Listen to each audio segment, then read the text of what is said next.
அருகில். குளத்தில் மீனும் பிடிக்க நினைத்தது, மீண்டும் மீனும் பிடிக்க நினைத்தது. வண்ண வண்ண மீனும் வந்ததே, கவ்வி பிடிக்க நழுவி போனதே, மீனும் நழுவி போனதே. நன்றாய் யோசித்து நண்டிடம் பேசியதே கொக்கு. அடிக்கும் வெயிலுக்கு குளமும் வத்தி போகும், அருகில் ஆழமான குளம் ஒன்று உண்டு, அதில் சேர்ப்பேன் மீன்களை. செய்தி சொல்லிவிட்டதே, தூது சொல்லிவிட்டதே. நண்டும் நம்பி மீன்களிடம் பேசியதே, பேசி பேசி மீன்களை நம்ப வைத்ததே.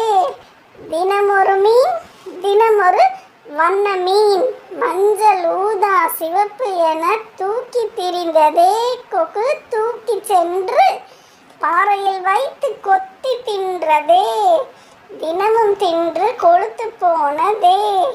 ஒரு நாள் நண்டும் நானும் வருகிறேன் என்றதே. ஆஹா, இன்று நமக்கு நண்டு வேட்டை நினைத்ததே கொக்கு. நண்டும் கொக்கு முதுகில் ஏறியதே, வானில் பயணம் பண்ணியதே. குளத்தை எங்கும் காணலியே, ஒரே பாறை பள்ளத்தாக்கு, கீழே மீன்களின் முட்கள். நண்டும் கண்டு பிடித்ததே கிள கொக்கின் சாமர்த்தியத்தை, மீன்களை திங்கும் சாமர்த்தியத்தை.